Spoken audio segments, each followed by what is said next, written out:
Bien-aimés frères et sœurs, bonjour. Par la grâce de Dieu et la puissance du Très-Haut, j'aimerais que nous puissions partager un peu sur les choses qui tuent le ministère. Aujourd'hui, il y a beaucoup de scandales sur le plan ministériel. Beaucoup de choses tombent sur le plan ministériel. Aujourd'hui, les gens commencent à faire les choses comme le monde. Pourquoi? Parce qu'il y a des choses qui les a exposés à faire les choses comme les choses du monde. C'est pourquoi, avec l'aide de Dieu, avec l'aide du Saint-Esprit, nous allons parler sur les choses qui tuent le ministère. De partout où vous nous suivez, je mets qu'un peu la grâce de Dieu vous assiste à mieux comprendre quelles sont les choses qui tuent le ministère. La première chose qui tue le ministère, c'est la prostitution. La prostitution, c'est-à-dire la débauche, l'immoralité, c'est la chose majeure qui tue le ministère. À cause de femmes, beaucoup de serviteurs ont perdu le ministère. À cause de femmes, beaucoup d'évangélistes, ils ont impacté le monde. Ils ont gagné les âmes pour Dieu dans le monde. Mais à cause de la chair, à cause de l'incontinence, ils sont tombés vers des femmes. Et leur ministère s'est éteint.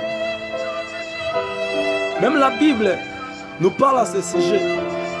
Dans Genèse chapitre 6, le verset 2, la Bible dit, les fils de Dieu virent que les filles des hommes étaient belles. Ils en prirent pour des femmes. Et dans le verset 4 dit, il y avait des géants qui sont venus d'où? Qui sont venus des fils de Dieu, qui sont les anges. Les anges ont couché avec les fils de Dieu, avec les filles des hommes. Les anges qui sont venus avec une mission spécifique sur terre, ils ont oublié, envoyé la beauté des femmes. Ils ont couché avec les femmes. Et Dieu les a transformés en démons. Souvent, les anges sont représentés comme le pasteur, comme le berger. On appelle ange actuellement celui qui paie les brebis de Dieu. Un pasteur, c'est un ange. Un évangéliste, c'est un ange. Un prophète, c'est un ange. Et beaucoup des anges actuellement sont transformés en démons. Pourquoi je dis ça? Vous allez constater qu'il a commencé avec Dieu parce qu'il a connu les femmes. Un moment de Dieu, la puissance de Dieu les quitte. Il s'est rendu compte qu'il n'a plus la force de Dieu. Il va toucher au fétiche. Or, le fétiche fait de nous des démons sur la terre. Beaucoup de serviteurs sont des occultistes. Pourquoi? Il ne peut pas abandonner la vie de Dieu parce qu'il est déjà tombé. Il ne peut pas abandonner. Maintenant, il doit se cacher avec les noms de Dieu tout en étant quelqu'un qui n'est pas de Dieu. C'est pourquoi vous voyez beaucoup de serviteurs ont abandonné la vie de Dieu. Ils sont des démons sur le plan spirituel. Quand Dieu les regarde, Dieu les a déjà rejetés. Dieu ne les voit plus eux. Dieu voit un démon en eux. Cela est arrivé à cause de quoi? À cause de femmes. Les femmes, la source des shit du ministère des hommes de Dieu. Bien-aimé, j'aimerais que toi qui as le ministère, que tu comprennes.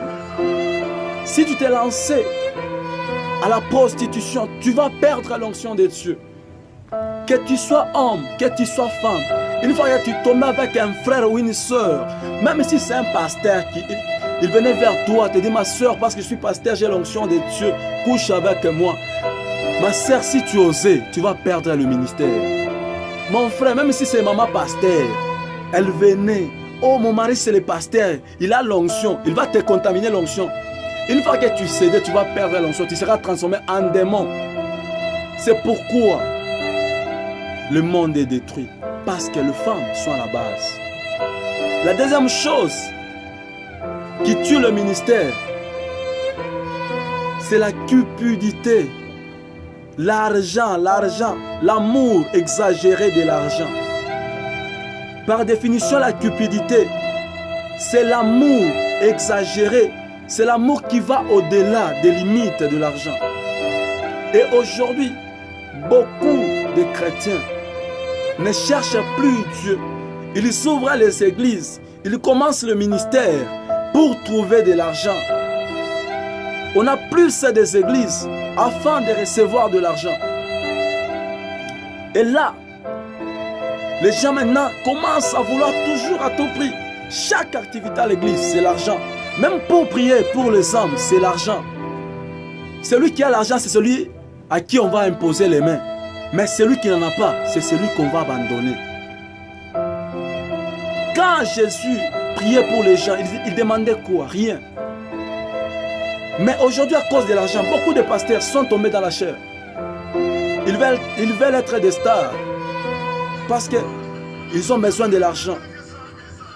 Aux lèvres de Dieu doit avancer avec l'argent. Quand Jésus travaille, il travaille avec quel argent? La Bible a dit, fais de l'Éternel tes délices. Il réalisera le vœu de ton cœur.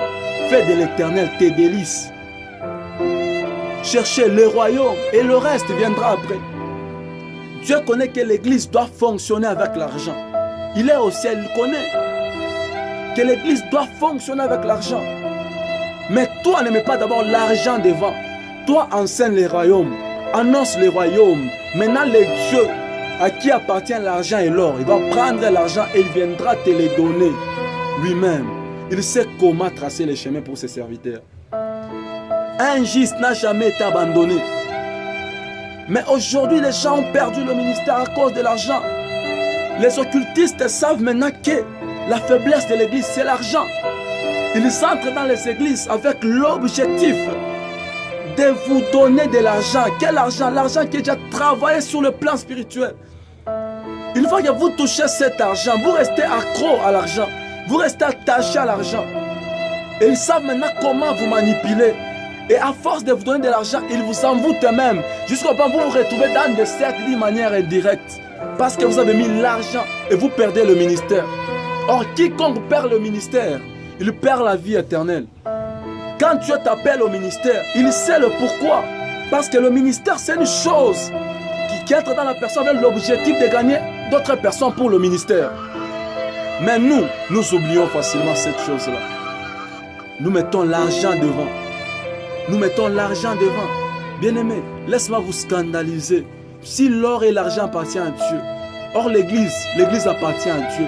Donc Dieu se suffit lui-même et son église. Les disciples ne travaillaient pas. Les disciples ne demandaient pas l'argent aux gens. Les gens eux-mêmes venaient avec leur propre argent donner à l'église. Mais nous aujourd'hui, qui va donner? Qui va donner? Nous sommes devenus des escrocs spirituels et le ministère est mort. C'est pourquoi il n'y a plus le réveil sur le plan ministériel. Les églises aujourd'hui sont incapables même de guérir le maux de tête. Les églises sont incapables de guérir les maladies. Pourquoi? Parce qu'il n'y a plus le Saint-Esprit. Là où il y a la cupidité, il y a l'absence du Saint-Esprit. Parce que la cupidité, c'est un péché. Et le péché chasse le Saint-Esprit. C'est la deuxième chose qui tue l'onction, qui tue le réveil, qui tue le ministère. La troisième chose, c'est la confiance exagérée aux non-croyants, qui sont le païen. La Bible a dit, errez l'homme qui ne marche pas selon les conseils des méchants. Errez l'homme qui ne marche pas selon les conseils des méchants. C'est ça la Bible nous dit. Mais nous marchons selon les conseils des méchants. Les hommes mauvais viennent et nous détruisent. Ils viennent, ils nous détruisent. Quiconque marche selon la voie s'arrête au chemin de moqueur. Père, toi tu es chrétien, tu as accepté Jésus comme Seigneur et Sauveur. Tu dois vivre ta vie comme Dieu te le demande. Tu dois faire les choses selon sa volonté. Tu dois agir selon sa fermeté. C'est ce que dit la Bible. Mais nous, les chrétiens, on est influencés par les non-croyants. C'est pourquoi tu te retrouves à faire ce que les païens faisaient. Parce que tu t'es attaché aux païens. Samson avait l'onction de Dieu. Le fait de s'attacher aux païens, il a perdu le ministère. C'est là que j'aimerais un peu partager avec vous sur ces trois choses. Afin de conserver le ministère. Que notre Dieu vous bénisse.